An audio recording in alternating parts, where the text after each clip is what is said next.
Dari mana para sahabat tahu kekuatan Nabi sama dengan 30 pria itu? Ya, Ingat kan?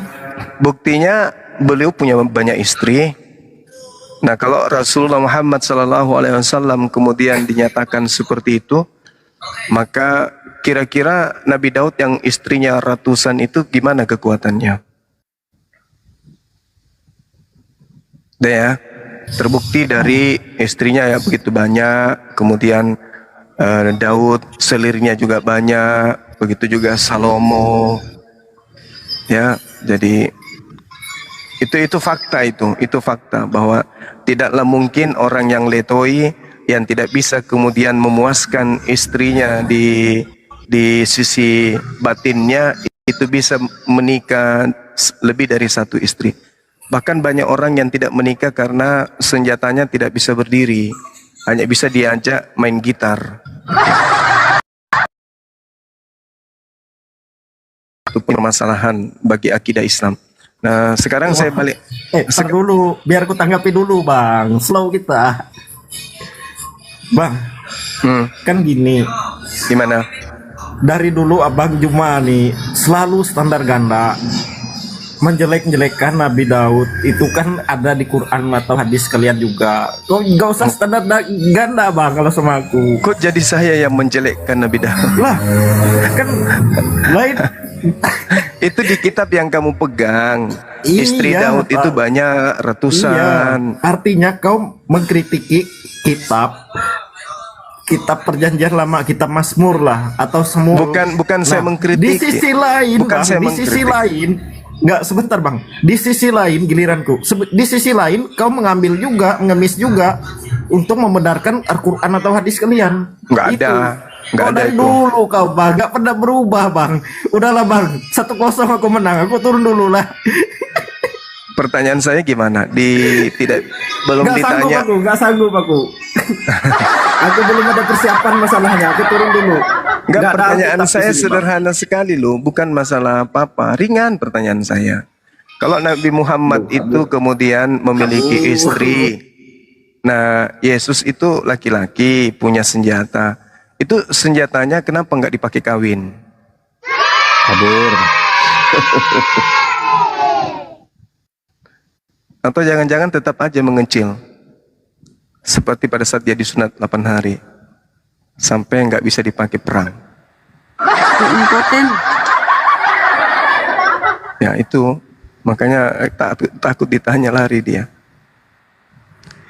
Oke, silakan Bunda Rahma, bagaimana? Urusan bisnis kita bagaimana? Rumah sudah laku?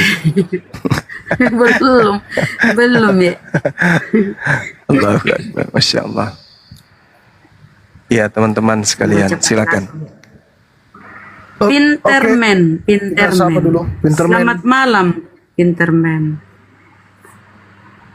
Muslim Kristen, pinter. Kristen bun dia Laki- menghujat. Oh, laki-laki pinter nih, men. Oh, laki-laki pinter. Apa yang kau sampaikan, pinter, men? Asal jangan mens. Pintar. Woi, Oi, silakan dibuka mic-nya pintar. Jangan cuma berani typing di bawah. Coba ngomong di atas ini. Bukan pinter men ini, bodoh men. bodoh, men.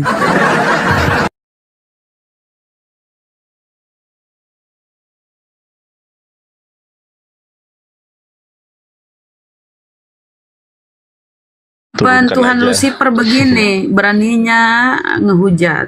Diajak diskusi nggak berani. Tuhan Lucifer nih.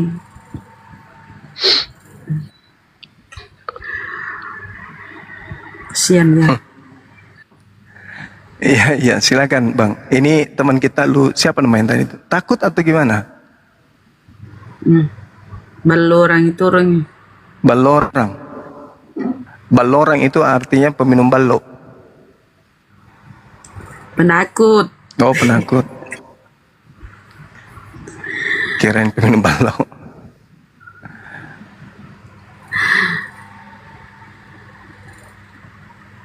Ayo teman-teman naik. yang mau diskusi ini kesempatan loh supaya kalian itu terkenal. Silakan diskusi sama ini gurunda kami ya, Bang Zuma. Pasti namamu akan dikenal sejagat. Ayo. Tapi disumpahi sesama Oten. Disumpahi sesama Oten pasti menyumpahi. Ini ada-ada aja ini naik ke atas ini kan. Udah aku bilang jangan ikut perang, matilah kau. Matilah kau. Matilah kau. Kemarin itu ada pendeta yang chat saya di nomor Excel. Tapi kok sampai sekarang belum ini. Belum nongol-nongol juga. Padahal saya udah kirim link sahabat Bang Zuma.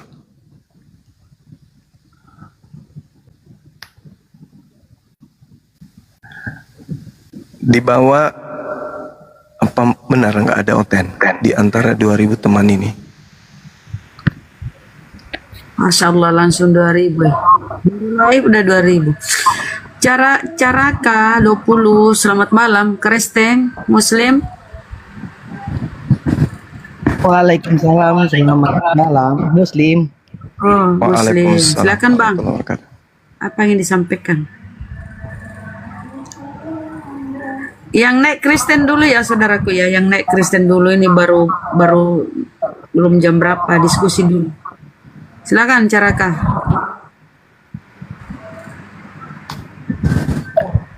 Masyarakat. Cara Ada nggak teman-teman yang hadir di sini yang bisa buatkan aku teh haus lo aku?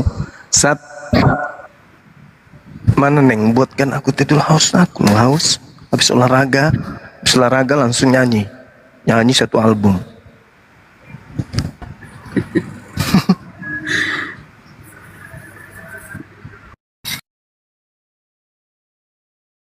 tunggu saudara-saudara Kristen yang berani naik punya nyali. Kita promo dulu ya, pembukaan kita promo dulu ya teman-teman. Oke netizen yang baik hati dan pandai menabung yang sudah 2000 ini, Masya Allah ya. Silahkan ya di order, dipesan skincare, desain. Itu produksi Gurunda sendiri ya, ownernya Gurunda. Dan adminnya Bang Sadli. Sigrat Turbo, mute dulu Bang.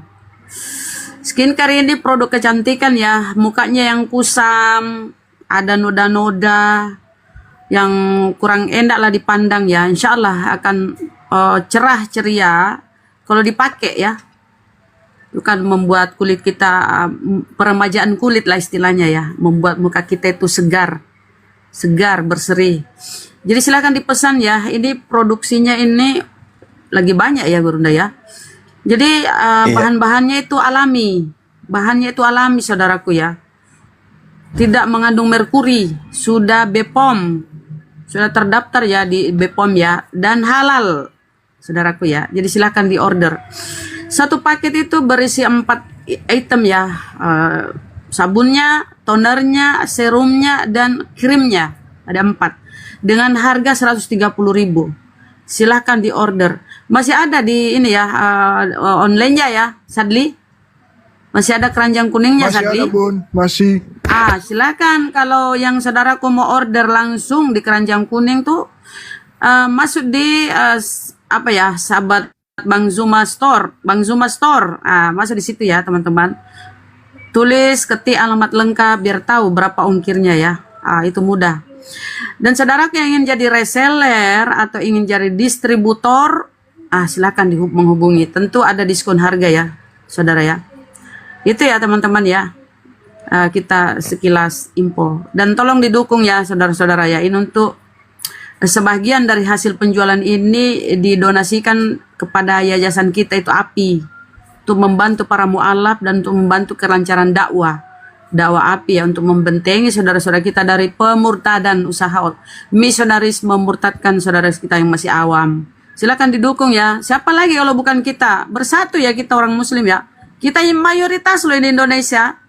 Masih ada orang-orang kafir yang mau berjaya sementara kita yang mayoritas. Ayo saling dukung kita saudaraku ya.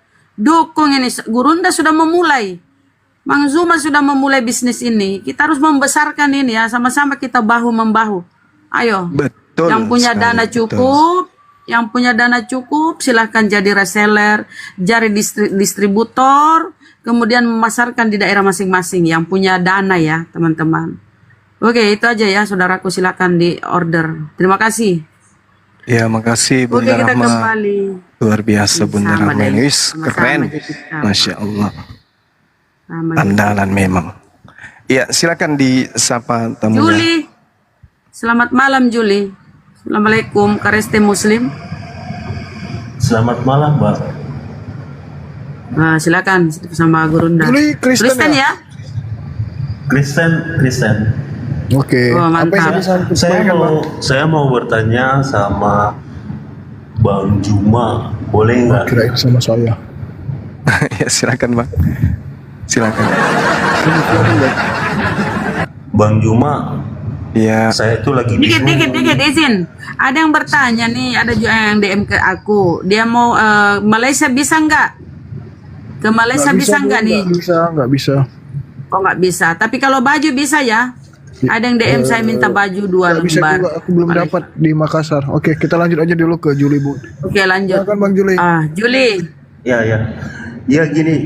Saya kan pernah baca tuh tentang Nabi Isa sama perspektifnya Kristen kita Yesus kan. Saya bingung. Itu menurut Islam tuh kan Nabi itu kan adalah Yesus yang kita tuhankan gitu loh. Nah, iya. menurutnya kan di Islam itu kan Yesus itu kan manusia gitu loh Bang. Ini gimana aku kayak gitu sih selama ini gitu. Kita pernah tuhankan manusia gitu Bang. Bingung saya. Ini gimana ini? Benar apa cuma perspektifnya Islam saja gitu? Kalau pandangan Kristen kan nggak kayak gitu. Saya bingung, sangat membingungkan gitu Bang. Iya, baik. Pencerahan dong. Baik Bang, baik ya. Makasih ya Bang ya. Kalau di dalam Al-Quran memang ada nabi yang diutus kepada Bani Israel. Jadi semua nabi itu pasti manusia. Yesus pun adalah nabi.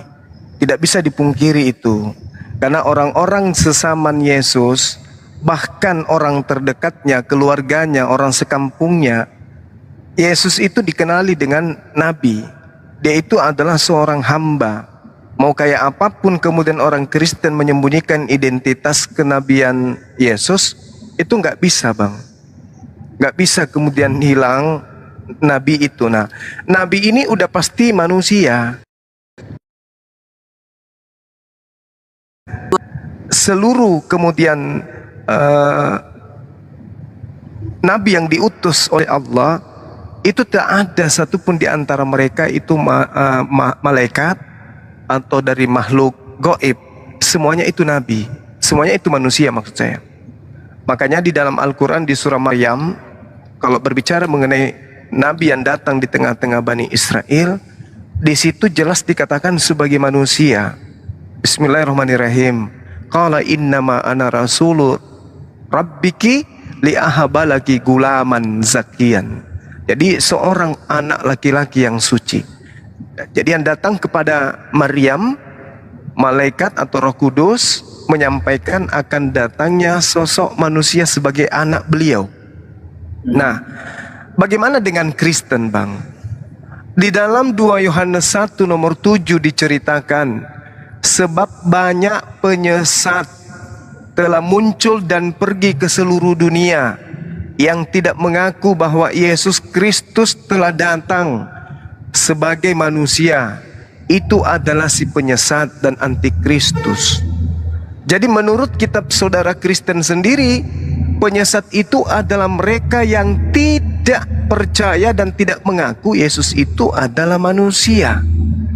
Sedangkan kalau kita lihat original teks, penyesat di sini adalah planos. Planos itu artinya penipu, pembohong. Jadi pembohong itu adalah antikristus, yaitu mereka yang tidak mengaku bahwa Yesus itu telah datang dan kedatangannya itu sebagai manusia. Orang Kristen banyak mengaku Yesus itu memang manusia, Tapi coba kita lihat dalam kehidupan sehari-hari. Orang Kristen mulutnya mengatakan manusia, tapi praktiknya mereka justru mempertuhankan manusia, yaitu orang oknum yang bernama Yesus ini. Apakah karena Yesus yang mengajarkan? Bukan Yesus, tapi karena dogma. Dogma itu berasal dari makhluk halus yang mendatangi Paulus, yang kemudian mengajarkan untuk mempertuhankan Yesus yang adalah manusia. Seperti itu, Bang. Berarti Bang Juma yang penyesat itu datangnya dari mana? Maksudnya dari Yesus itu sendiri apa dari Bapak gereja? Penyesat itu adalah orang yang tidak mengaku Yesus itu datang sebagai manusia. Itu penyesat. Oh, oke. Itu penyesat. Nah, orang masuk ke gereja itu karena mengaku Yesus itu Tuhan. Berarti siapa penyesatnya di situ? Yang ke gereja. Ngapain capek-capek ke gereja kalau menyembah manusia? Pasti saudara-saudara Kristen ke gereja karena mengaku kami tidak menyembah manusia. Nah, kena kan? Berarti Anda tidak mengakui Yesus datang sebagai manusia. Tetapi mengakui dengan mulut manusia, tapi praktiknya Anda mengakuinya sebagai Tuhan. Berarti ada yang salah di situ, Bang. Gitu. Kalau ke Bang Juma, kalau misalnya saya ke gereja, saya doa sama Bluetooth Yesus. disconnected. Itu kayak mana ya, gak ucap apa gimana, kayak nggak pernah doa kita nggak kesampai itu. Iya. Coba bagaimana kemudian Yesus mengajarkan berdoa di dalam Matius 6. Kepada siapa doa itu harus disampaikan? Apakah kepada Yesus atau kepada Tuhan? Karena Yesus mengatakan bahwa janganlah kamu seperti mereka, karena Bapakmu mengetahui apa yang kamu perlukan sebelum kamu minta kepadanya. Karena itu berdoalah demikian, Bapa kami yang di surga. Surga di sini sebenarnya salah terjemah, harusnya adalah langit. Bapa kami yang ada di langit, dikuduskanlah namamu. Datanglah kerajaanmu, jadilah kehendakmu di bumi seperti di langit. Artinya Yesus mengajarkan berdoa kepada hakikat yang ada di langit, bukan kepada dirinya.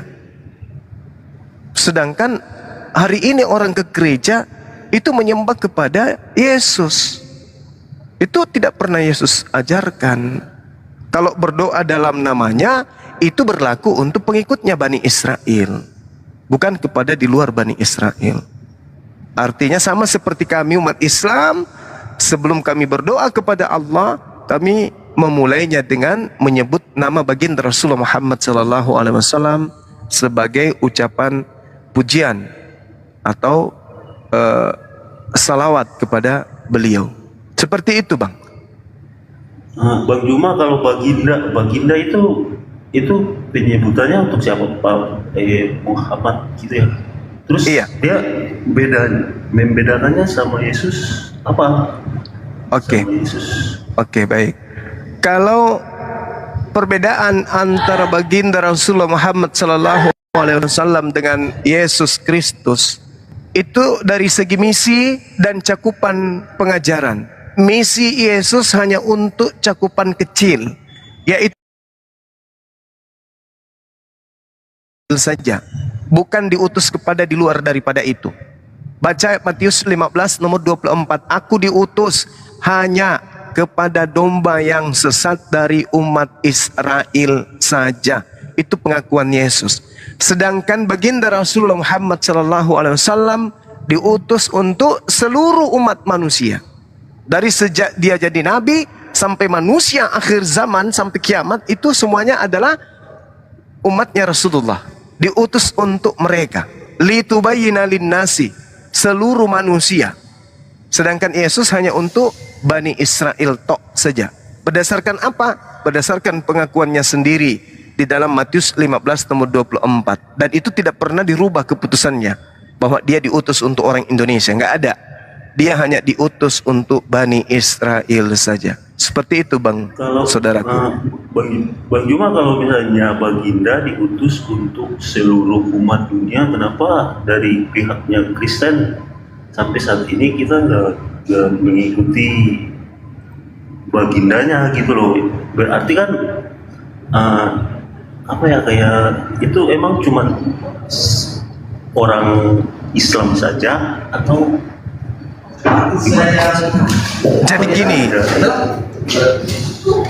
Jadi gini Bung, Nabi Isa alaihissalam datang kepada Bani Israel. Pada saat Nabi Isa datang ke tengah-tengah Bani Israel, Israel atau tanah Palestina atau Yerusalem pada saat itu sedang dikuasai oleh penjajah Romawi yang menganut ajaran paganisme. Itu ketika Nabi Isa datang. Ketika Nabi Isa datang, kemudian di tengah Bani Israel ditolak oleh kaumnya. Hanya segelintir manusia saja, Bani Israel saja yang menerima beliau. Bahkan orang Israel berupaya membuat makar propaganda tipu muslihat untuk membunuh beliau. Sehingga Allah Subhanahu wa taala mengangkat, menyelamatkan beliau dari upaya pembunuhan orang-orang Bani Israel pada kala itu, ahli kitab. Nah, Nabi Isa terangkat, maka yang menggantikan posisinya adalah orang yang diserupakan oleh beliau. Nah, inilah yang dijual oleh orang-orang Farisi kepada penjajah Romawi pada saat itu. Lahirlah agama Katolik. Agama Katolik ini bukan agama Yesus, bukan ajaran Yesus, bukan ajaran Nabi Isa. Kalau di kami, Nabi Isa tidak pernah mengajarkan kemudian dirinya menjadi Katolik, enggak. Nabi Isa tidak pernah mengajarkan dirinya untuk bani di luar daripada Israel. Begitu juga Yesus. Lahirlah pengikut Katolik, terpecah menjadi Protestan dan seterusnya dan seterusnya.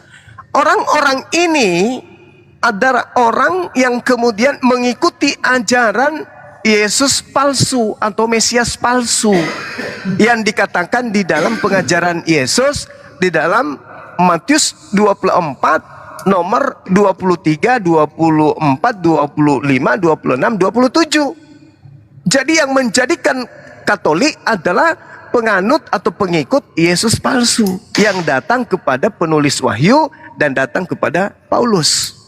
Nah, Al-Quran datang kemudian mengajak ahli kitab dalam hal ini dan menyeru kepada seluruh umat manusia untuk ikut kepada Rasulullah.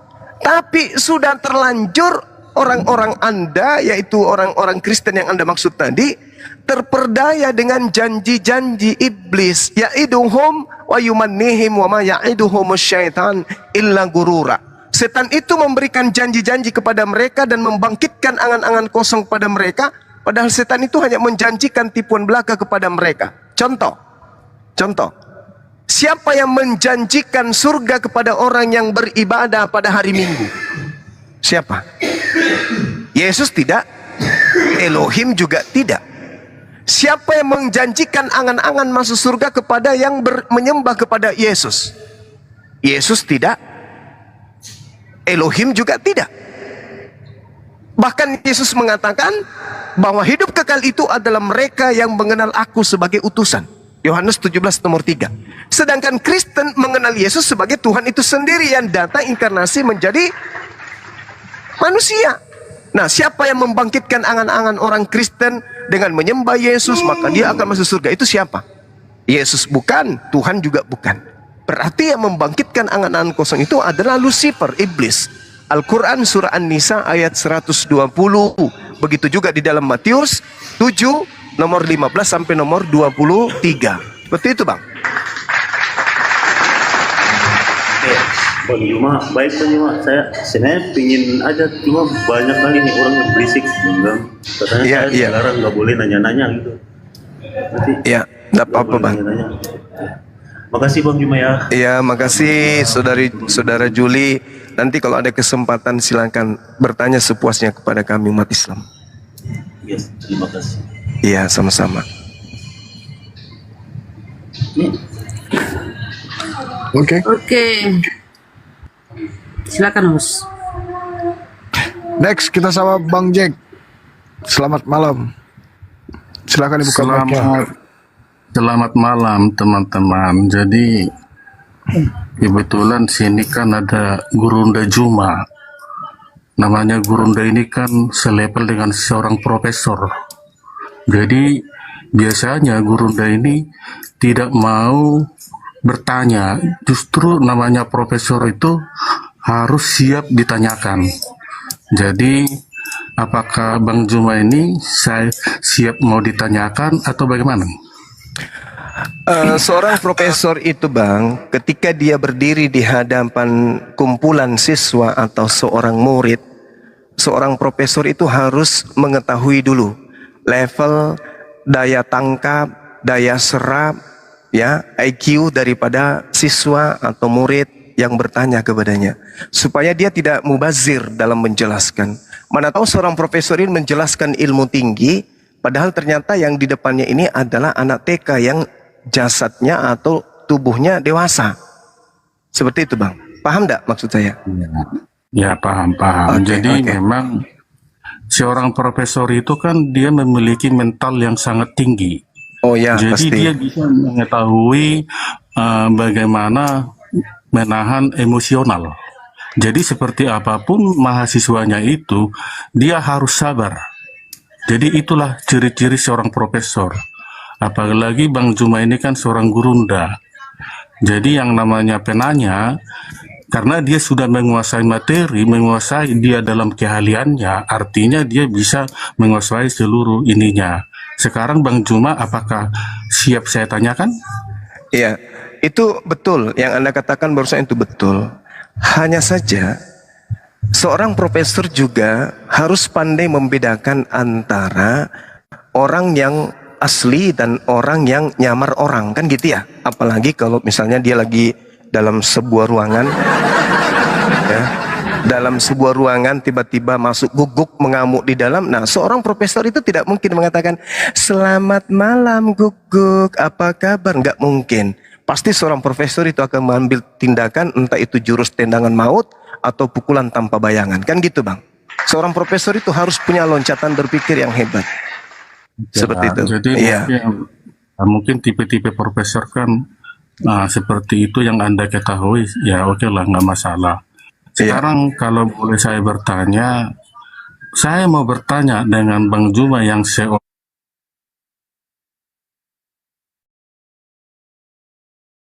kebenaran. Coba dijelaskan. Oke, baik. Benar, mantap sekali. Jadi kalau kita berbicara mengenai kebenaran, kebenaran itu adalah sesuatu yang menjadi aturan yang tidak bertentangan dengan rasio atau akal. Itu kebenaran. Oke, baik. Ya, Terima kasih. silakan. Ya. Apakah firman Tuhan itu adalah kebenaran mutlak? Firman Tuhan itu udah pasti kebenaran mutlak. Oke, baik. Iya. Terima kasih. Apakah dalam kebenaran ada suatu kontradiksi, ada suatu kejanggalan, atau ada suatu kebingungan? Ada nggak? Mungkin nggak kebenaran mutlak itu ada itu? Silakan jawab. Kalau kebenaran dari pewahyuan atau kalam Allah atau firman Allah itu sudah pasti tidak ada pertentangan di dalamnya. Ketika kemudian yang menjadi submateri itu adalah satu objek yang sama, itu udah pasti.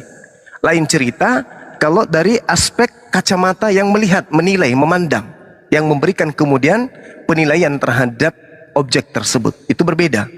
Tapi kalau yang dikatakan kalamullah, kalam Allah, ketika berbicara mengenai objek yang sama, maka mustahil terjadi kemudian pertentangan atau kontradiksi atau kontroversi. Demikian. Oke, baik. Terima kasih. Jadi tadi kata Bang Juma bahwa firman Allah itu adalah suatu kebenaran mutlak. Artinya tidak ada kebingungan. Ya. Pertanyaan saya Bang Juma, firman Tuhan itu diberikan kepada siapa? Apakah kepada manusia atau kepada yang lain? Firman Tuhan itu diberikan khususnya kepada yang datang kepada manusia, para nabi itu untuk manusia, umatnya.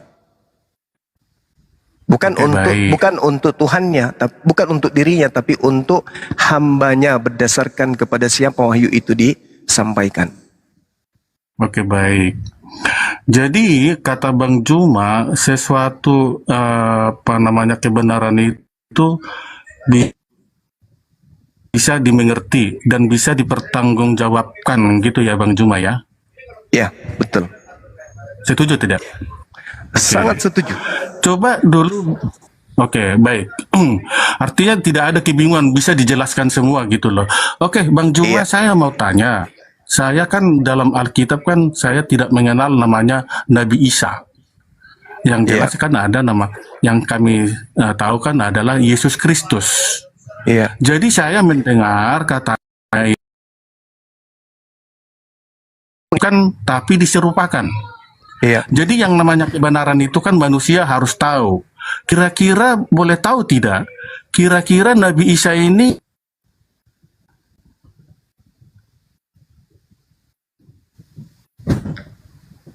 Kenapa? Hah? halo, suara saya Iya, kedengaran halo. nggak?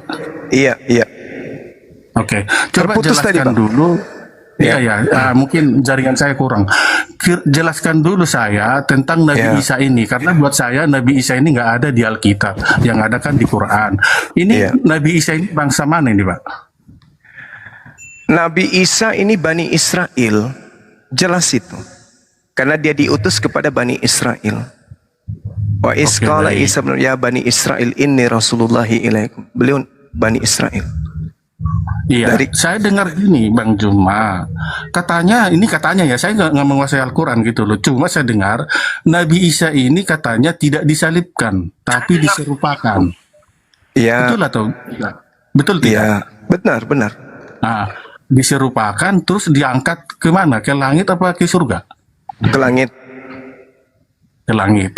Oke, coba jelaskan ke saya waktu kejadian itu waktu dia diangkat ke langit, coba dijelaskan di mana posisinya dan siapa yang melihat waktu itu.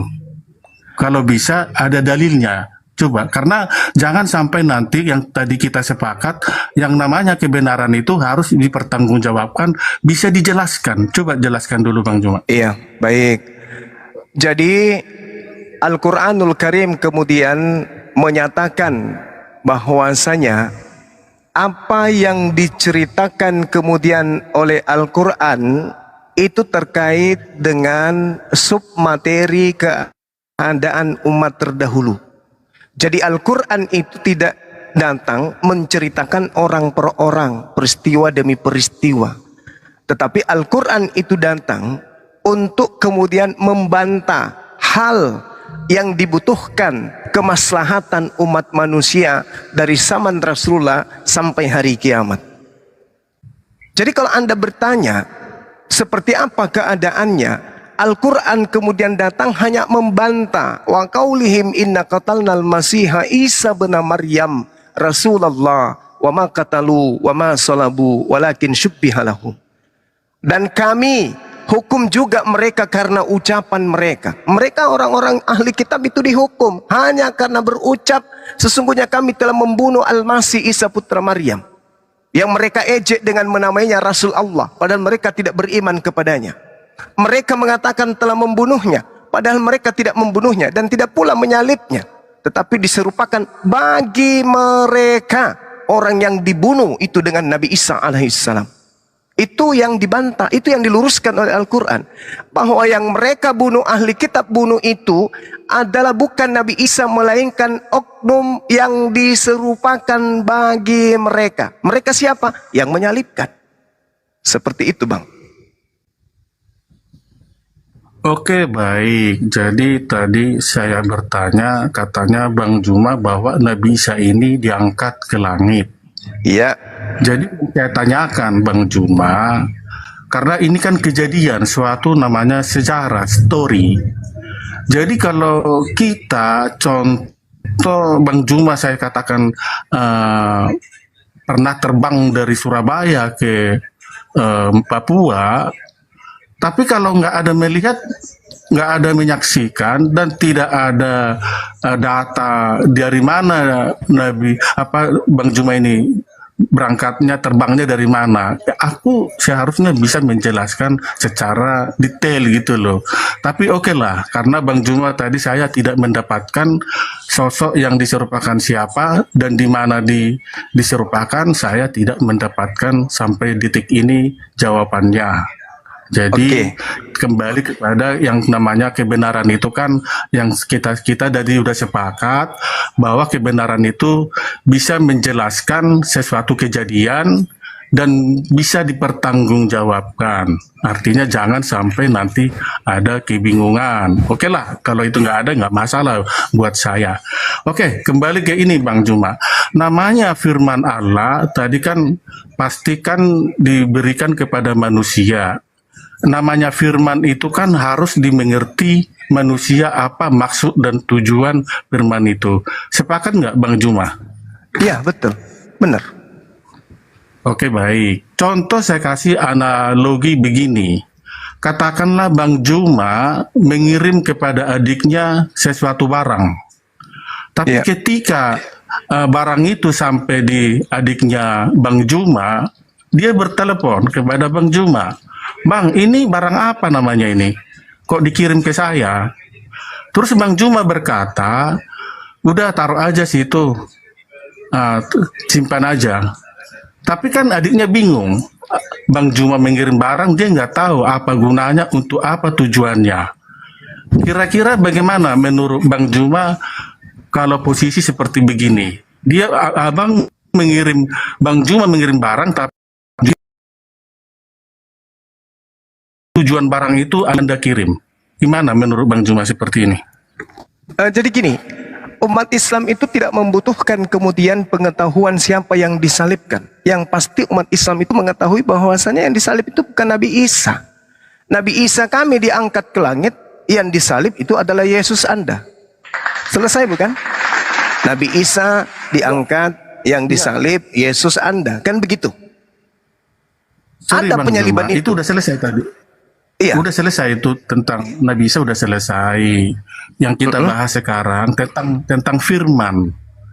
Kan tadi Anda sepakat bahwa Allah itu memberikan firman kepada manusia, artinya firman itu harus diketahui oleh manusia agar firman itu bisa dilaksanakan. Yang namanya firman itu kan bisa seperti perintah dan larangan agar manusia tahu apa tujuannya firman itu. Sepakat kan Bang Juma kan? Iya, benar, sepakat. Dan Al-Quran berfungsi sesuai dengan tujuannya diwahyukan. Nggak ada yang tidak. Kalau ada wahyu itu tidak dimengerti manusia, kira-kira menurut Bang Juma bagaimana itu? Kalau ada wahyu tidak diketahui, tergantung gimana? Tergantung daripada tujuan daripada pewahyuan tersebut.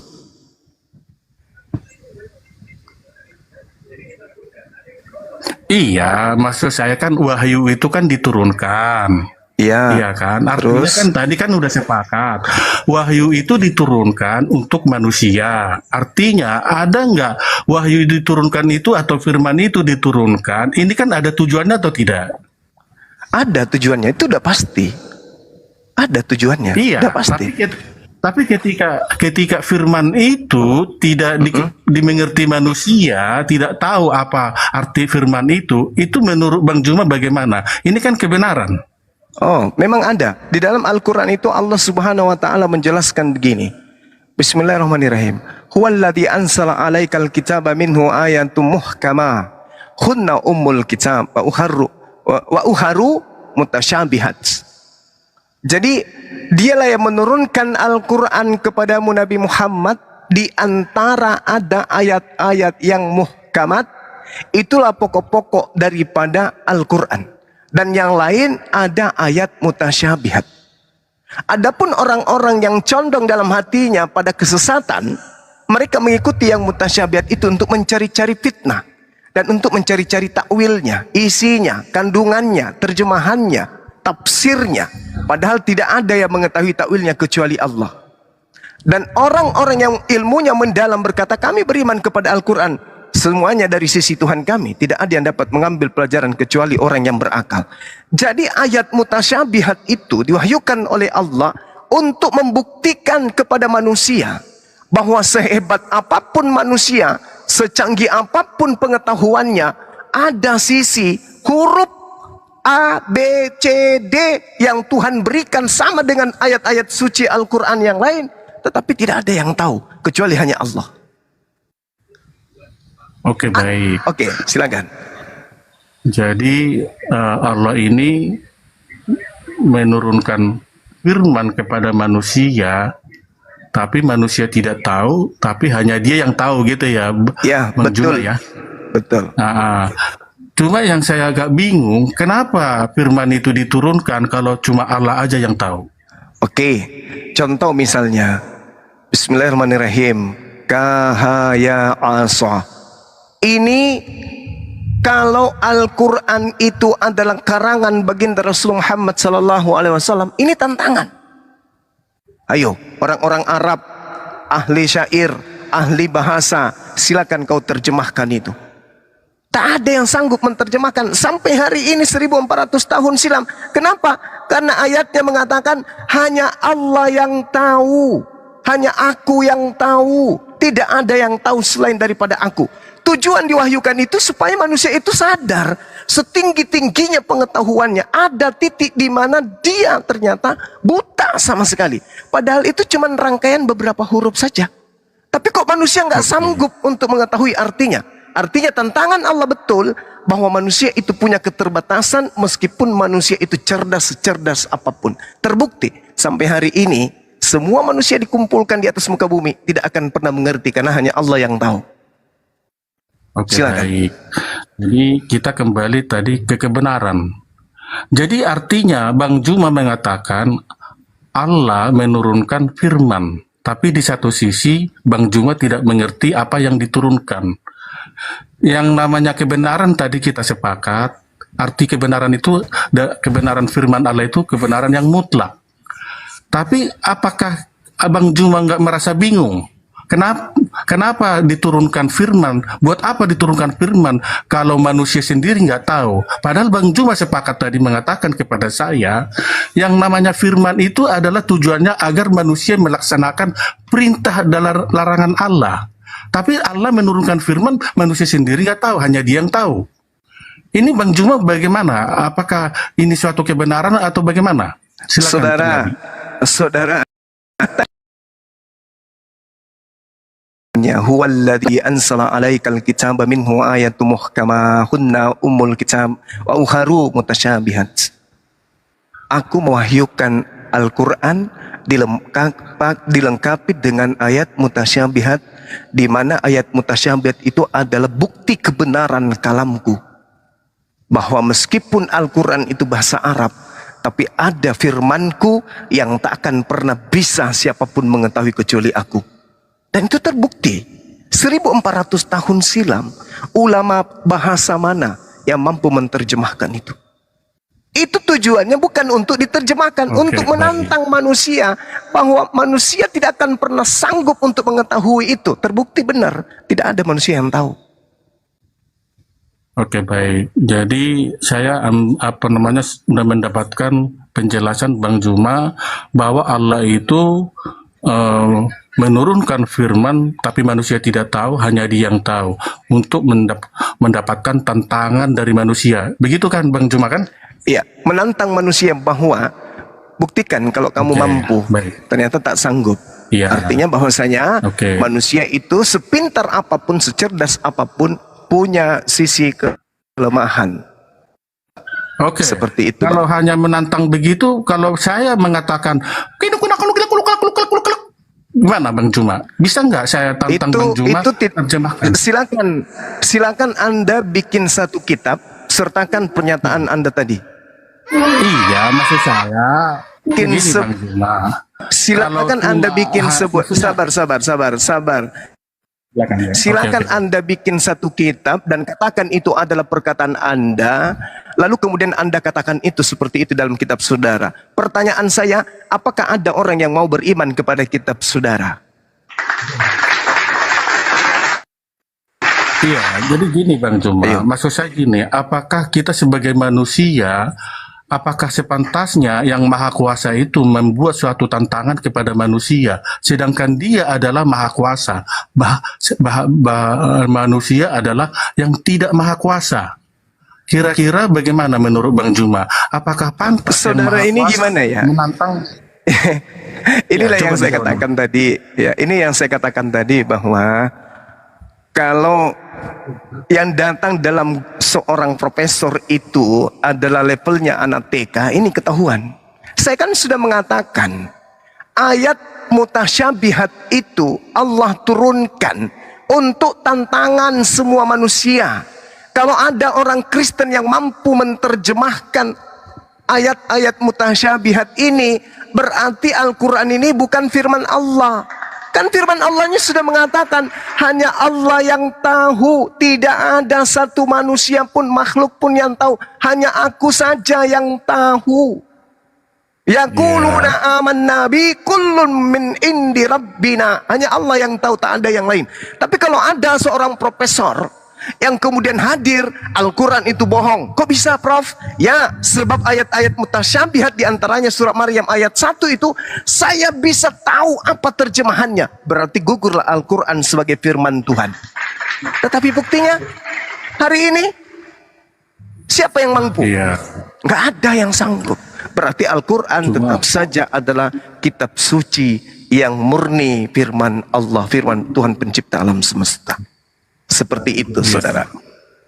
Oke, baik Bang Juma. Jadi tadi kita sepakat bahwa Allah menurunkan firman itu adalah untuk dilaksanakan oleh manusia. Ternyata ada firman menurut Bang Juma, ternyata firman ini hanya untuk tantangan kepada manusia. Jadi oke lah, saya mendapatkan pelajaran dari Bang Juma bahwa Allah ini menantang manusia membuat satu firman. Gitu Bang Juma ya? Iya, menantang manusia untuk membuktikan Al-Quran itu bukan firman Tuhan. Oke, baik. Oke. Udah jelas ya, saya rasa udah jelas. Udah berkeulang-ulang Gurunda. Sekarang Gurunda tanya balik ya, boleh tanya balik ya. Kan udah saya Iya. bilang. Udah berulang, udah Jadi berulang-ulang loh. gini, saudara, Enggak, ketika Anda dengarkan. sabar, saya dulu bicara. Ketika Anda memberikan sebuah pertanyaan, itu Anda seakan-akan mempertontonkan seorang yang seakan-akan seorang mahasiswa yang berlagak, seorang profesor yang menguji seorang mahasiswanya. Jadi Seperti gini, itu. tadi Nah, kan aku udah bilang. izinkan saya bertanya satu hal, boleh nggak? Sebentar dulu, sebentar. Aku kan tadi bilang, aku naik ke room ini karena Bang Juma ini adalah seorang gurunda. Dia Ya, dan seorang saya profesor. sudah menjawab semua Kan gitu pertanyaan kan? saudara. Iya, dengar dulu. Sebagai profesor, Nah, boleh yang nggak saya namanya- bertanya kepada Sebentar siswanya? dulu. Satu Sebentar pertanyaan dulu. yang sederhana saja. Yang namanya gurunda atau seorang profesor, biasanya saya selama kuliah tidak pernah profesor itu bertanya balik. Paling dia bertanya. Di mana Anda kuliah? Di mana Anda kuliah seorang begini loh. profesor nggak pernah Karena bertanya gini. kepada siswanya, itu di mana Anda Iya, kuliah? karena gini, di Atau dalam Anda apapun, jangan-jangan ada cuma takut seorang- ditanya? Dengar dulu, dengar. Enggak, gini loh. Bilang aja, Kalau Bang, saya takut ditanya, Bang. Enggak, karena gini, Bang Juma takut ditanya, artinya biasanya Loh, begini Bang Juma. kok saya kalau sudah takut ditanya? Udah enggak gini, apakah Bang Juma sudah enggak kuat lagi apa gimana? Nah, itu pertanyaan anak TK. Saya seorang enggak, profesor kalau ingin enggak kuat menguji gini. apakah pantas Enggak gini. mahasiswa ini bertanya seperti itu kepada saya. Ini Enggak kapasitas gini, mahasiswa kalau- ini apakah betul mahasiswa? Jangan-jangan hanya Maksud saya Mahabharata. gini, kalau Bang Juma udah nggak kuat lagi, bilang aja sama saya, Bang Jack, saya ini udah nggak kuat lagi dengan pertanyaan Anda.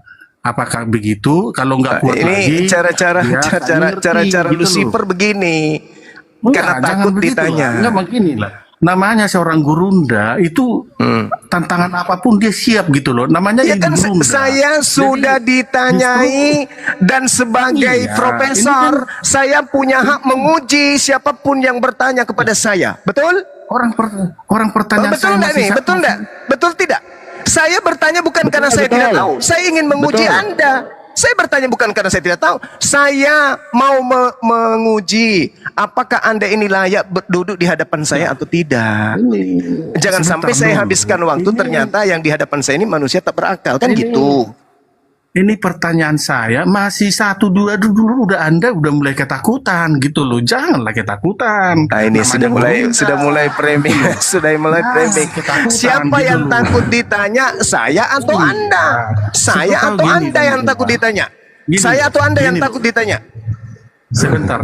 Saya atau Anda yang takut ditanya? Ingat, tidak ada aturannya kemudian dalam komal debat lintas agama hanya ada satu oknum yang harus dijejal dengan pertanyaan sementara si penanya nggak mau ditanya keyakinannya. Itu kecuali pengecut, penakut, dan orang tak Ya, berilmu. Ini bukan Anda tidak bisa ngatur kita bahwa Anda itu adalah seorang yang menguji seorang profesor. Enggak. Di sini kalau Anda bertanya, saya sebagai gurumu pun harus menguji ente itu pantas tidak masuk di kelas saya duduk atau tidak. Orang masuk mahasiswa, Jadi gini, orang masuk Juma, SMA pun ditanya di mana tinggal, di mana lulusan Ini mana. pertanyaan. Anda kok Dengar aneh? dulu lah. Saya Ini- mau ya, tanya ya. satu pertanyaan yang sama. Satu pertanyaan yang sama. 1, 2 pertanyaan Anda sudah ketakutan. Saya belum gitu loh. bertanya, Jangan malah Anda sudah ketakutan. Anda bertanya beberapa pertanyaan, saya sudah selesaikan. Saya baru mau bertanya, Anda berdalih kemana-mana. Membuktikan Anda takut untuk ditanyai. Padahal saya hanya ingin bertanya satu hal yang sangat-sangat sederhana. Di dalam Begini, kitab Bang. saudara. Saya nih ada nih 10 Ya udah pertanyaan Gurunda, aku saya. aja yang nanya Gurunda. Aku nanya ke Gurunda ya. Iya, boleh. Nah, jadi Ya udah, tolong aku digedein izin dulu, tolong digedein dulu. lah. Teman-teman, kalau nggak bisa ditanya lagi, aku Turun, izin turun dulu. pengecut, turun, penakut. Kalau saudara tidak mau ditanya, silakan aja lari, nggak masalah. Nah, ya, Nggak apa-apa, sini Gurunda. nggak masalah. Aku mau nanya ini Gurunda. Ini kejadian nomor 1 Biblehub Gurunda ini ya, Biblehub. Iya. Gitu kan. Nah, kan di sini ada Beresit bara Elohim, itu ya Gurunda ya. Iya. Nah, kan di sini kan in the beginning Tuhan menciptakan gitu. Nah, ini ada ini Gurunda, ada Alep sama Het ini. Ini Et. Nah, ini artinya apa ya Gurunda kira-kira ya? Alep dan Tet. Alep dan Het ini Et Iya. gitu. Artinya apa ya kira-kira Gurunda ya? Lab dan tap. Ah, Iya. Tet. apa nih atau artinya? Tap. Artinya Oten tak punya otak, bisanya bertanya, habis itu lari kabur. Mantap. Nah, terus sama ini ada ini Gurunda, ada ini berikutnya Gurunda. Gak usah terlalu jauh. Gak usah terlalu Iya, iya. jauh. Ini Tanya kayak aja, gitu berat kali. kores. Saya tanya aja Ya. di dalam Wahyu 1 nomor 17 atau nomor 18 di situ dikatakan akulah AO. Apa artinya AO? Abjad. Artinya AO apa? Alkohol mungkin Gurunda. AO AO AO AO AO AO. Oke. Gurunda. Iya, Nah, gimana? sama ini satu Gini. lagi. Bun dikit Bun, satu lagi Bun. Ini kejadian 1 nomor 8. Wayikro Elohim larakia samayim wahi ereb wahi boker. Nah, jadi boker itu bahasa Ibraninya untuk pagi, ikhwan. Nah, terus yom seni ini apa nih? Ini artinya apa nih Gurunda nih? Apa itu? V, P. Ya, apa nih artinya nih? Bisu.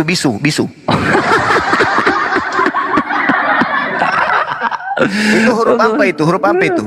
Gak tahu ini huruf apa ya kira-kira ya? Huruf apa itu? Huruf apa ini ya? Kanda huruf apa nih Kanda? Huruf apa itu? V. Hah? V. PP. Kalau di sini tuh bisu PP. Atau P. Maksud apa ya? Jangan nanya sesuatu yang bakal apa ya ditabuk sendiri sama biblosnya gitu loh. lanjut. Dia paksakan itu siapa itu yang disalib. Nah, kalau di Bible tuh ada seorang pemuda yang lari pakai kain lenan.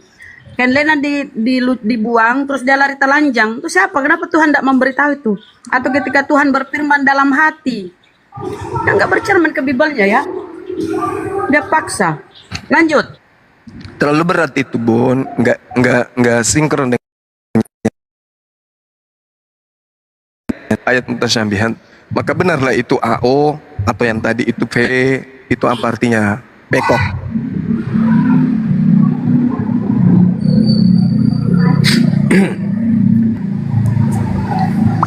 Silakan yang lain. Oke, kita sapa dulu. Ada Jen.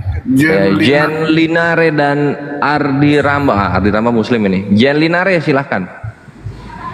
Dari tadi membahasnya cuma masalah literasi aja, nggak ke intinya dong Bang Jom. Iya, silakan. Ya inti dari kalau kita baca literasi kan itu masalah penafsiran. Orang membaca literasi itu kan ya sifatnya lebih subjektif nggak objektif gitu loh. Dari tadi aku mendengar pembicaraan ini balik muter-muter.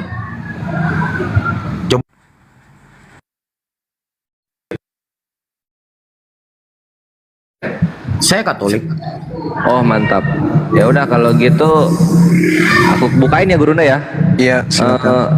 Bintang timur dalam Katolik itu siapa?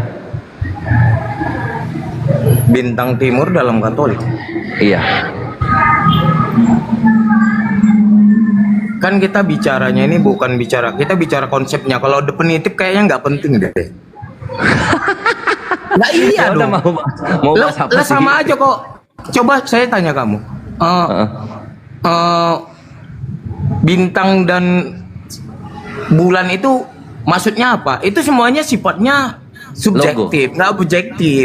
Kamu bisa menafsir itu dengan segala macam cerita. Tapi orang yang lain akan bercerita lain. Lalu nanya sama kita gua, lihat yang masuk bintang akal yang timur mana itu gitu loh. apa? Bintang timur dalam Katolik Pentingnya apa? bintang timur itu apa sebenarnya? Buat apa kita bahas? Nanti Bintang dikasih timur tahu itu pentingnya. iblis. Loh, sekarang kita tanya itu buat apa gitu loh? Iya, supaya kamu sadar, Bung, bahwa yang kau sembah itu iblis. Sederhana kan? Loh kok lolah. Anda subjektif. Coba baca Wahyu 22 nomor 16. Siapa itu? Yesus kan? Mengaku bintang Nah, timur kan?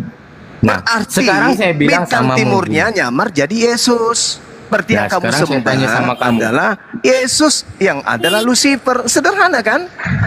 Loh, sederhananya di mana? Itu sifatnya subjektif. Sederhana kawan. untuk membuktikan bahwa sembahan Kristen itu bukan Tuhan tapi iblis.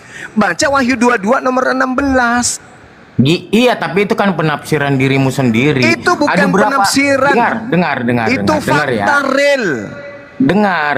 Ada berapa miliar manusia di bumi ini dan Anda sendiri yang menafsir seperti itu. Jika Oh, ada 100 tidak. orang, dengar Tidak, dulu Bung. dong. Dengar dulu Tidak, dong, Bung. jangan Orang-orang ini Yahudi dong. juga mengatakan itu. Bahkan Bible Anda juga mengatakan itu. Dan Yesus sendiri yang asli mengatakan itu. Yesus yang asli loh. Yang mengatakan bahwa yang kamu sembah itu adalah iblis, bintang timur. Coba Anda baca Lukas 10 nomor 18. Aku Yesus melihat iblis jatuh dari langit seperti cahaya. Bintang timur kan? Cahaya kan menurutmu? Yang datang kepada Paulus cahaya kan? Bukan sesuatu hal sepele. Itu adalah hal yang sangat-sangat besar. Meskipun sangat mudah untuk membuktikan itu. Tidak pernah seorang nabi di atas muka bumi ini diutus oleh Elohim mengaku bintang timur. Gak pernah. Termasuk Yesus, anak Maria. Selama penginjilan 3 tahun tidak pernah ngaku bintang timur. Hanya makhluk halus yang datang di agama Kristen yang berani-berani memproklamirkan dirinya sebagai bintang timur dan Kristen mengaminkan Gini itu. loh Bang Juma, itu kan penafsiran Anda sendiri. Bukan penafsiran. Loh, lah terus gimana? Sekarang saya kasih logikanya gini. Itu fakta. Ada orang waras, dengar ya, ada orang waras. Jika ada 99 orang membilang dia gila, orang akan bilang dia gila. Padahal ada satu bilang tidak. Nah, itu penafsiran loh.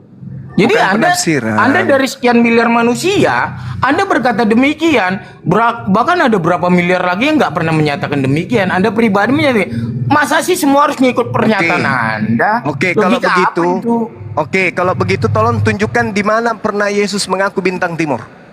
Lah, sekarang saya tanya samamu, apakah Nah, kan? kau sepakat Nggak bahwa bisa Yesus kan dengan Anda jawab. bukan, Nggak bisa. bukan begitu. Nggak bisa Anda kan jangan Anda mencari. berkutik. Anda jangan menarik saya ke dalam pola pikiranmu. Itu Sekarang nggak fair. begini, kalau bintang timur itu adalah Yesus, di mana pernah Yesus mengaku bintang timur? Sederhana kan? Anda mengajak saya masuk ke dalam. Saya ulang, di mana Yesus pernah mengaku bintang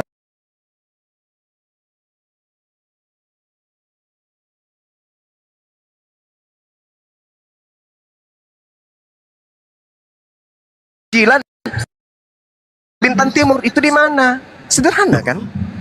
Lucu Anda sendiri. Anda menarik saya ke dalam pola pikiranmu. Gini loh Bang Juma, saya bilangin, Saudara, ya kan? Saudara, Kita ini berdiri. Yesus berkata, Bung, bahwa sosok yang datang setelah aku, yaitu Roh kebenaran, akan apa yang pernah aku katakan kepada kalian, kepada Bani Israel. Nah, muncul sosok bernama Yesus mengaku bintang timur. Harusnya kalau ini adalah benar-benar dari Yesus, harusnya Yesus pernah mengucapkan ucapan itu yang diingatkan kembali oleh makhluk ini. Tapi di mana Yesus pernah mengaku bintang timur selama penginjilan? Loh. Kamu ini lucu pertanyaannya Bang Juma. Kamu ini sendiri menarik seakan-akan semua orang itu di dalam pikiranmu. Nggak bisa Saudara ini lucu, saya dibilang lucu. Anda yang menarik orang supaya masuk sesuai dengan keinginan pikiranmu. Lah itu namanya pertanyaan saya sederhana, Bung. Pertanyaan saya ulang ya. Ada tidak Yesus pada masa penginjilan mengaku sebagai bintang timur? Ada enggak? Sekarang kamu tanya itu sama saya. Lah pertanyaannya gini loh. Kamu mau narik saya ke dalam pikiranmu. Sekarang saya tanya gini. Saya tanya balik sama kamu. Lo kok tanya balik? Enggak, tanya balik gini. Jika kamu menganggap Yesus yang ditulis di dalam kitab suci adalah orang yang berbeda dengan Isa, apakah Isa merupakan bintang timur juga menurut kamu? Jangankan Nabi Isa, Yesus yang asli aja nggak pernah mengaku bintang timur. Lucu Anda ini. Anda membahas Yesus. Apakah Anda sepakat bahwa Yesus dan Isa sama atau tidak? Itu dulu. Kenapa lari ke situ? Loh. Lah iya dong. Nabi Isa dan Yesusmu itu beda. Loh. Ya oke, kita sepakati berbeda dulu ya. Nabi Isa, Yesusmu itu berbeda dulu ya. Datang di tengah-tengah Bani Israel, pernah tidak dia mengaku bintang timur? Itu dulu yang saya tanya sama kita sepakati dulu bahwa menurut Anda Yesus dan Isa itu berbeda. Artinya Isa yang di dalam Al-Quran. Dengar dulu dong. Anda harus sepakat dulu dong. Yesus yang di dalam Al-Quran dengan Yesus yang di dalam kitab suci Alkitab, Injil, itu orang yang berbeda. Berbeda? Udah selesai. Oke ya, berbeda clear ya. Oke. Ya. Sekarang berbedanya dari sisi apa? Personalnya yang berbeda atau karakter cerita yang berbeda? Semuanya berbeda. Semua yang berbeda? Iya, semuanya berbeda. Yesus itu tokoh fiktif. Berarti tulisan di dalam Injil itu bukan Isa. Lah, Injil yang mana? Kalau sudah Nabi Isa bukan Yesus, Injil yang mana yang ada maksud? Lah menurut Anda Injil yang ada sekarang yang dipegang sama bangsa itu bukan Injil, bukan Injil. Lah terus Bible, Injil yang asli mana atau Juma? Injil yang asli tanyakan kepada siapa kitab itu diwahyukan. Kenapa tanya ke saya? Saya bukan umatnya Nabi Isa. Lah justru pertanyaan, jika kamu tahu yang palsu, yang asli kamu tahu dong. Anda itu hanya melarikan kasus. Ketika kita ingin membuktikan suatu itu palsu atau mengarang, Anda ini kalau nggak bisa diskusi turun aja, nggak usah Anda paksakan diri Anda, nggak usah Anda paksakan diri Anda kalau cuma modal congor, nggak usah. Saya sudah mengatakan Nabi Isa, Yesus itu beda. Anda tanya lagi, Injil, nenek lu kiper. Sejak kapan Kristen punya Injil? Kristen itu punya apa? Biblika, Lukas, Markus, Matius, Yohanes, itu yang kalian punya. Itu pun namanya belakangan baru ada. Tadinya itu karangan-karangan yang tidak pernah diketahui oleh siapa penulisnya, gitu loh.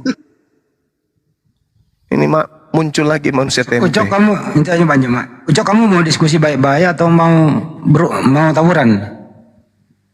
Ucok, mau diskusi baik-baik pakai topik, atau mau tawuran?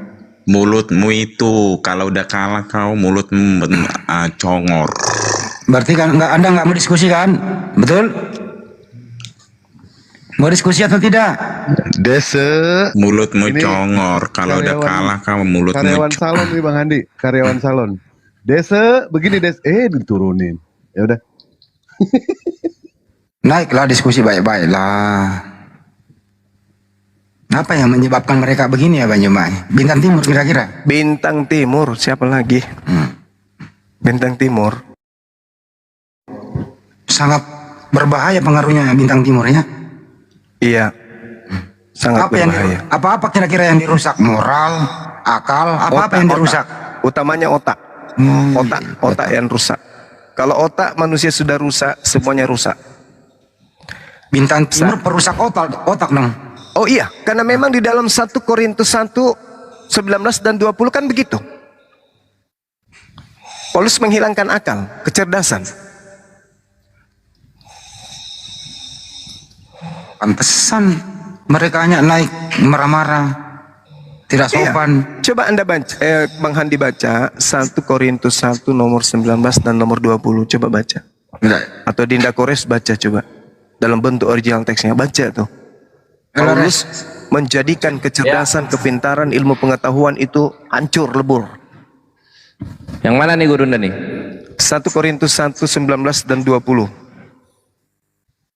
1 Korintus 1 19. Alhamdulillah. Gegrapatai gar Apollo ten Sopian ton Sofon kai ten Sinesin ton Sineton ate teso. Ini tertulis bahwa aku akan menghancurkan kebijaksanaan dari orang bijak dan juga kepintaran dari orang pintar. Aku akan bikin mereka frustasi. Itu set dah. Siapa ini yang ngomong Gurunda? Terjemahan aslinya itu sebenarnya aku akan menghilangkan kecerdasan orang-orang terpelajar dan kemampuan berpikir cerdas aku akan lenyapkan. Itu di dalam 1 Korintus 1 nomor 19. Iya, dibikin tolo.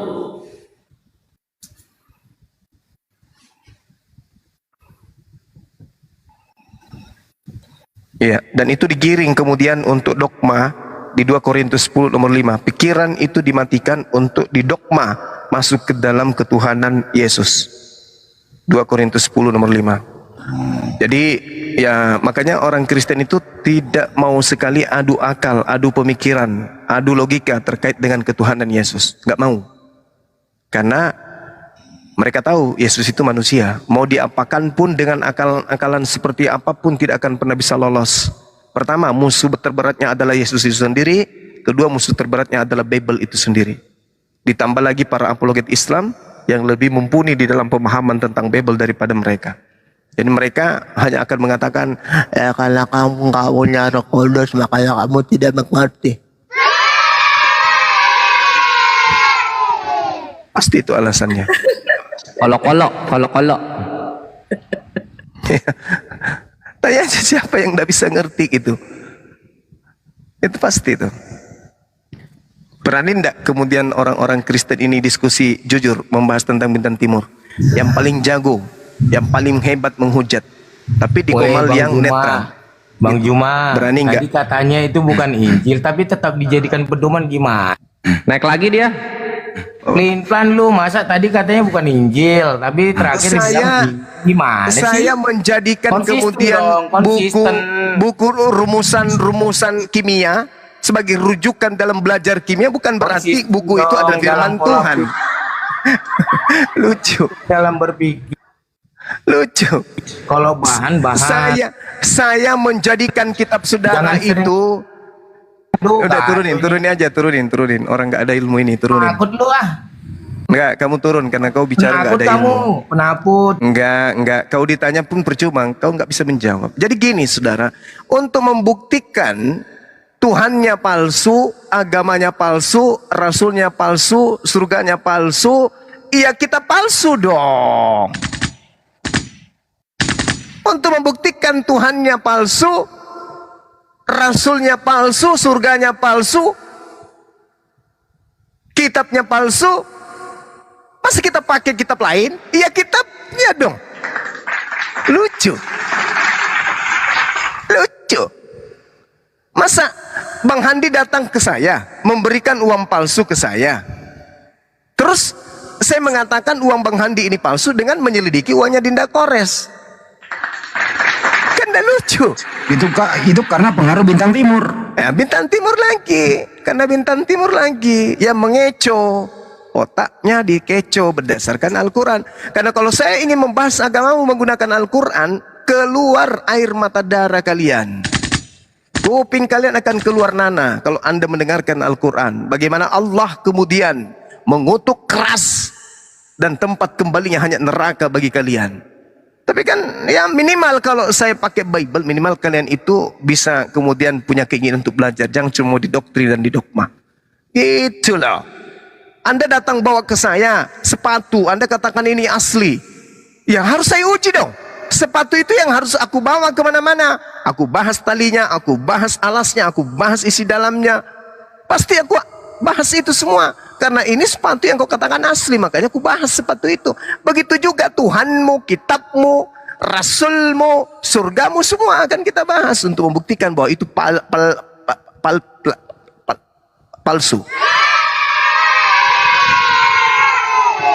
Diskusi-diskusi aja. Harusnya kalian itu tergugah hatinya. Ayo deh, naik deh membahas. Bang Suma kan sudah sebulan ini bahas Bintang Timur, Lucifer. Muncul-muncul bahas tentang apa? Pertanyaan tentang Al-Quran dengan pura-pura kalem. Ternyata siasat yang digunakan, trik yang digunakan adalah trik orang yang takut ditanyai. Trik yang digunakan adalah trik yang orang yang takut ditanyai, sok-sok kalem, padahal bertanya sambil gemetaran. Jangan sampai ada celah bertanya kepada saya nih Bang Suma. Jangan sampai ada celah kepada saya dia bertanya. Jangan, mudah-mudahan tidak. Ternyata saya cuma mau tanya apa artinya AO, lari. Gemeter ya nyewa dia, gemeter ya. Dasar licips, umat Bintang Timur, penyembah Bintang Timur, licips. Ya udah kita sambut dulu nih, blessing. Kenapa blessing? Kristen saya. Ya.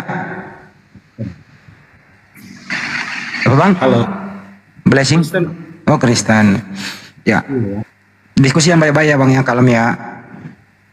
Kayaknya bertanya aja. Gitu. Yang Bintang Timur itu kenapa bisa dikaitkan dengan ini? Jelaskan Bang. Iya. Baik, karena Bintang Timur itu lebih dulu dikenal oleh bangsa Yahudi. Di dalam kitab mereka Yesaya 14 nomor 12 sampai nomor 15. Itu lebih dulu dikenal oleh orang-orang Yahudi dengan sebutan Helal bin Zakar atau Helale bin Zakar. Itu adalah Bintang Timur yang adalah iblis yang ingin menyamai Sang Yang Maha Tinggi. Itu yang pertama. Kedua, ketika Yesus datang penginjilan di tengah-tengah Bani Israel, di situ diterangkan oleh Yesus dalam kitab saudara, setelah dia akan muncul Yesus palsu yang adalah penyesat dan membawa-bawa namanya. Dan terbukti setelah 20 tahun kurang lebih dia terangkat, muncul makhluk halus mengaku Yesus kepada Paulus, dan 70 tahun setelah terangkat Yesus muncul makhluk halus mengaku Bintang Timur kepada penulis di Pulau Patmos. Itu alasannya. Berarti yang di Yesaya 15 itu dengan yang di Wahyu 22 itu adalah oknum yang sama, begitu maksudnya? Benar sekali, itu adalah oknum yang sama. Tetapi kalau bukannya di dalam bahasa Yunaninya untuk di Wahyu 22 ini mengatakan itu adalah bintang Daud, keturunan Daud, the shining morning, iya, gitu kan? keturunan Daud. Itu pengakuan makhluk itu, dia ngaku sebagai keturunan Daud. Maksudnya begini, yang di Wahyu itu kan di situ the shining morning. Sementara di Yesaya itu dia adalah beda lah bang. Tradisi Ibrani dengan Yunani beda lah. Salah kalau kita ingin membuat rasa bahasa Ibrani sama rasanya dengan bahasa Yunani. Salah kita, keliru kita. Bahasa Yunani dan bahasa Ibrani itu beda, cakupannya beda. Kalau kita lihat dari kata per kata, tapi inti muatan daripada bintang timur itu adalah Hillel bin Zakar, yang adalah Lucifer. Bintang timur. Nah, sekarang untuk mendeteksi itu, pernah tidak Yesus ketika penginjilan mengaku bintang timur? Itu dulu. Dari versi abang, saya hanya mencoba mencari tahu kenapa bisa dikaitkan antara Wahyu 22 ke Yesaya 15 yang tadi. Iya kan, Yesaya bintang timur. Iblis jatuh seperti cahaya, bagaikan cahaya. Lukas 10 nomor 18 kata Yesus. Kedua, Yesus mengaku akan datang penyesat, mengaku memakai namaku dan berkata akulah dia. Jadi di bintang saja kalau begitu kan, abang menarik kesimpulannya di bintangnya saja kalau begitu. Anda menerjemahkan bahasa Yunani dan Anda menerjemahkan kemudian bahasa Ibraninya. Bukan begitu caranya. Yang bergelar bintang timur itu adalah iblis, titik. Siapapun itu, mau dikatakan bintang timur, mau dikatakan Hillel bin Zakar, mau dikatakan Lucifer atau apapun itu, artinya itu merujuk kepada syaitan. Siapapun itu. Iya, berarti kan dari bintang timur. Saya tidak membantah, hanya berusaha memahami cara pikir. Berarti cara menangkapnya di bintang timurnya itu, gitu kan? Begini aja bang, supaya kita tidak berkutik di dalam bahasa. Ada ndak Yesus pernah mengaku bintang timur? Itu aja dulu. Waktu masih hidup, waktu di bumi. Pada saat dia kemudian melakukan penginjilan, pernah ndak dia mengaku bintang timur? Kalau tertulis begitu ya tidak ada lah. Nah, tidak ada kan? Tidak pernah kan Yesus mengaku bintang timur? Maksud saya tidak ada bang. Yang seperti itu.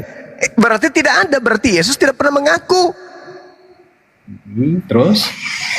Karena Yesus tidak pernah mengaku, kemudian dikaitkan bahwa itu bukan Yesus, begitu maksudnya. Kan Yesus mengatakan, apabila ada orang berkata ada Yesus di sini, ada Yesus di sana, jangan kau percaya.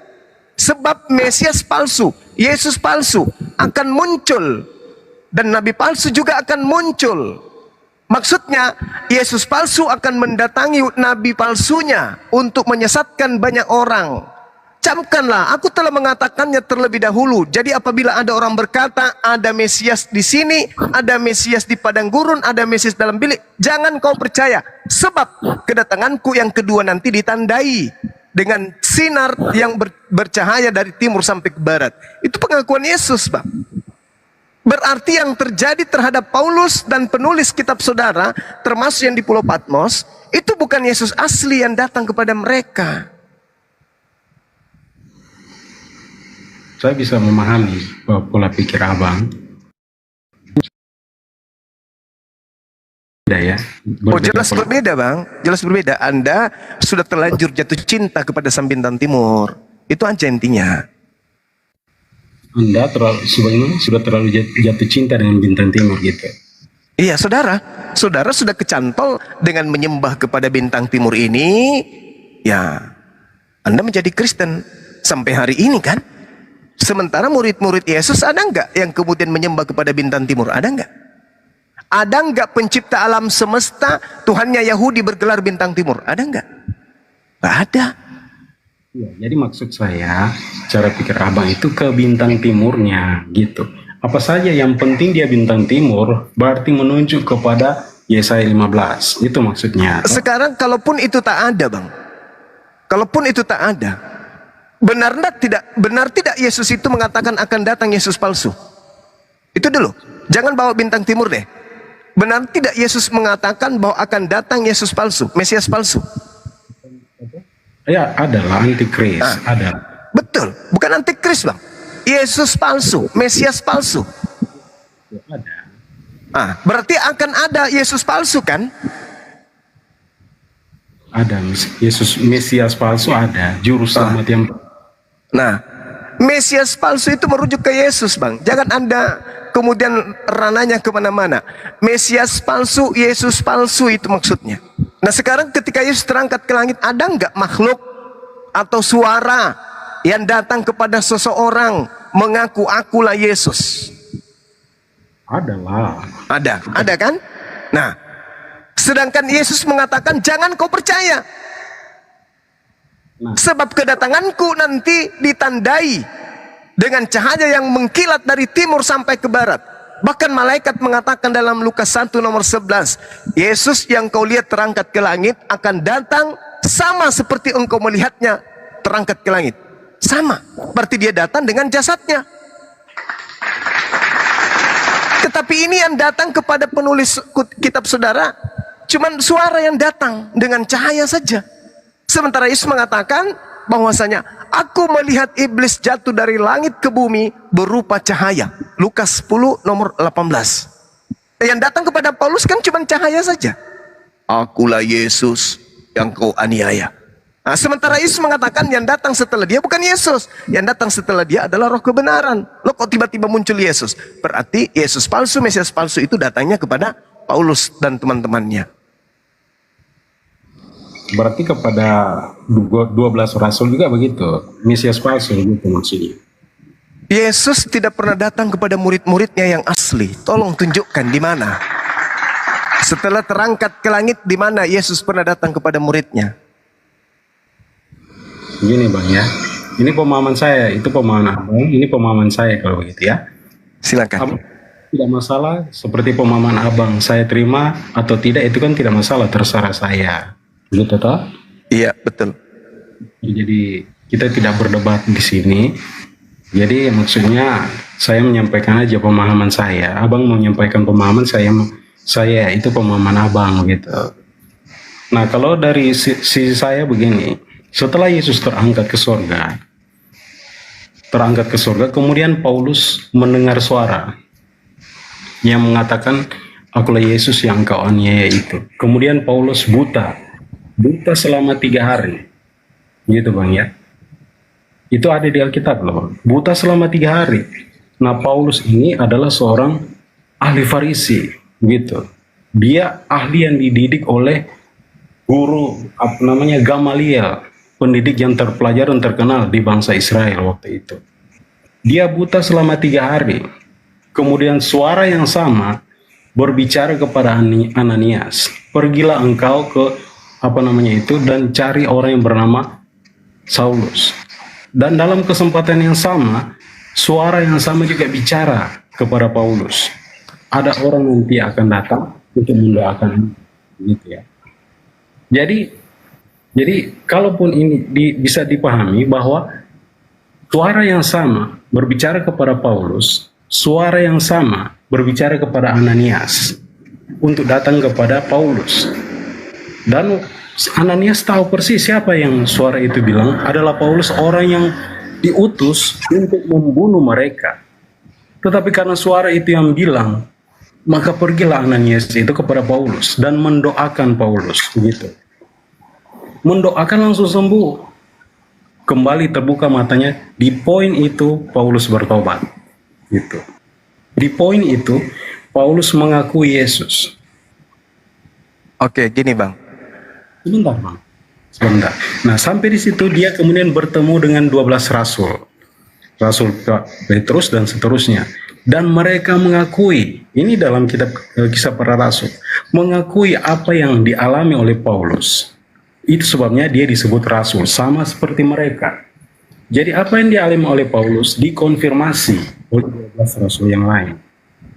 Sehingga suara yang datang kepada Rasul Paulus adalah sama seperti apa yang dialami atau diterima oleh 12 rasul. Gitu Bang. Itu menjadi berbeda. Iya, jadi gini. Menurut Yesus, setelah dia terangkat ke langit, yang datang kemudian siapa?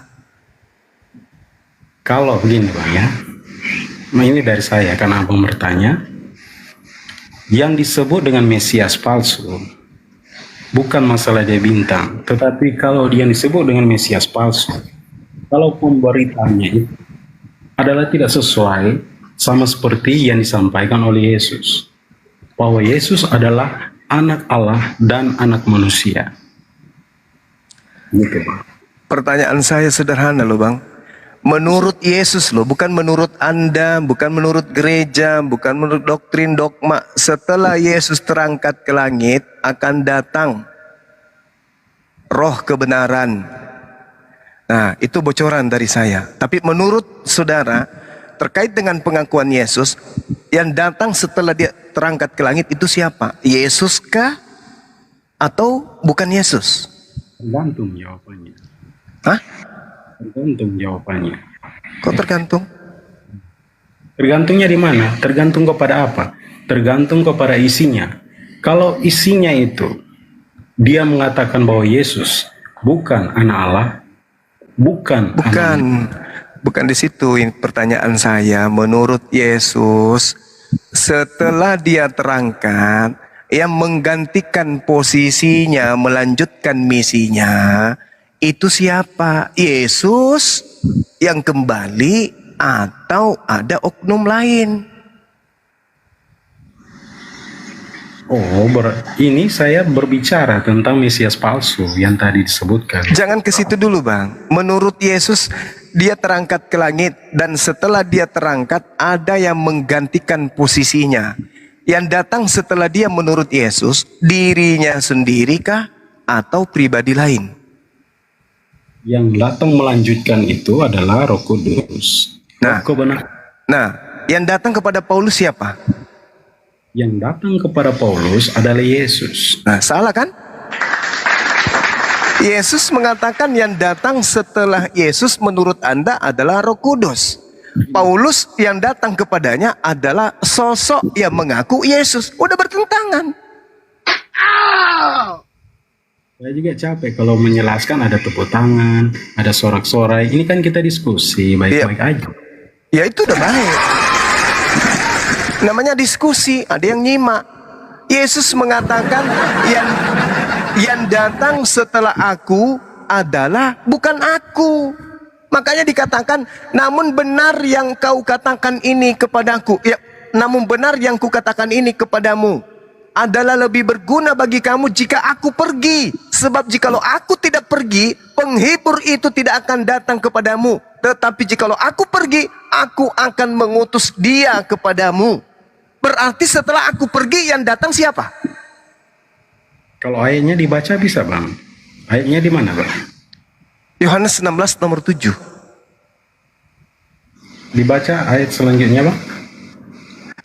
Yohanes 16. Dan kalau ia datang, ia akan menginsapkan dunia akan dosa, kebenaran dan penghakiman. Akan dosa karena mereka tetap tidak percaya kepadaku.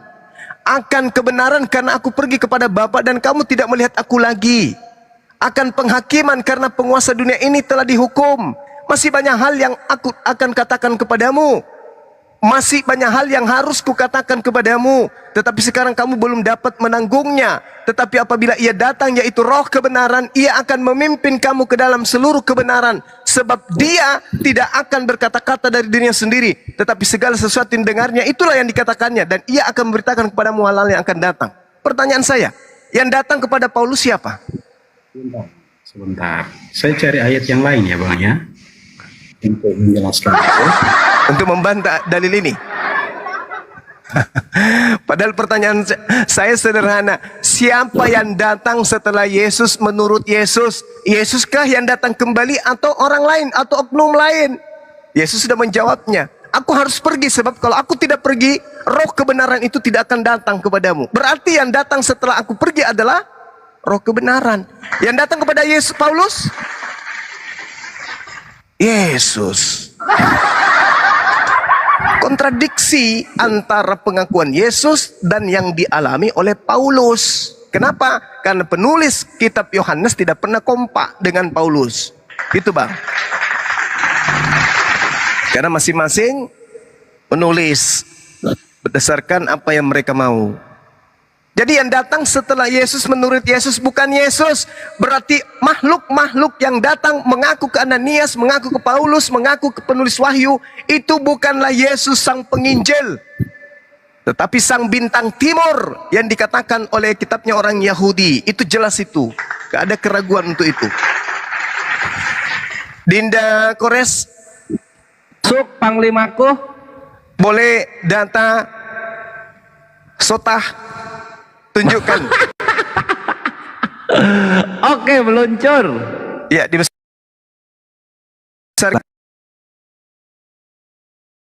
anak-anak malas sekali kalau disuruh bikin kopi campur masako. Silakan dibuka dulu supaya saudari kita ini baca. Saudari kita, oke.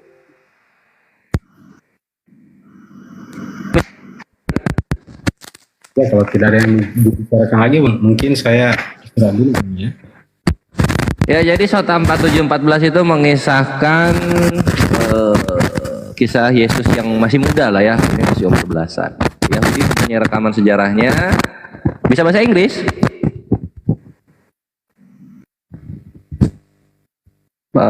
Saudari? Tapi suaranya cowok loh tadi. Bro, Bre, bisa bahasa Inggris?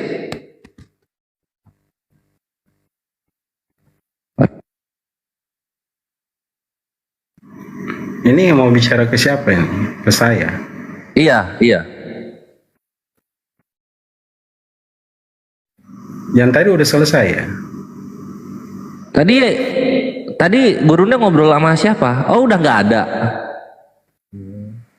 Ya udah. Oh, alah. Ya udah nggak apa-apa lah, tanggung. Jadi di sini Sota 4714 ya kawan-kawan. Kalau nggak bisa bahasa Inggris ini gue terjemahin. One day Rabbi Yehoshua ben Perahya was reciting Shema. Jadi dalam suatu hari Rabbi Yehoshua, Rabbi itu pemuka agamanya Yahudi, Rabbi Yehoshua anaknya Perahya sedang melantunkan Shema. Shema itu Ulangan 6 nomor 4. Ketika, nah bisa dilihat di sini ya, ketika Yesus datang kepadanya. Rabbi Yehoshua bermaksud untuk menerima dia di pertemuan kali ini. Lalu Rabbi tersebut memberikan sinyal kepada dia dengan tangannya untuk menunggu. Gitu. Alhamdulillah. Yesus mengira Rabbi menolak dia seluruhnya. Maka Yesus pun pergi dan mendirikan sebuah batu bata. Lalu menyembah batu bata tersebut sebagai berhala. Gitu. Jadi ya gimana kita mau menyembah Yesus kalau Yesus itu menyembah batu bata? Gitu. Oke. Sudahlah Bang Kores sudah kabur. Oh, udah kabur. Kabur semua ini.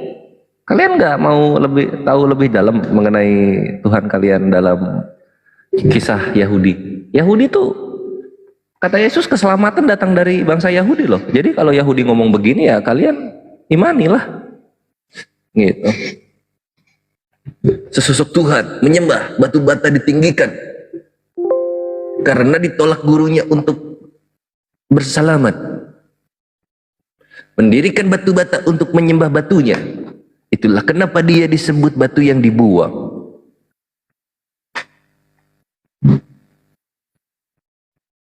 Berarti betul kan? Betul, Gurunda.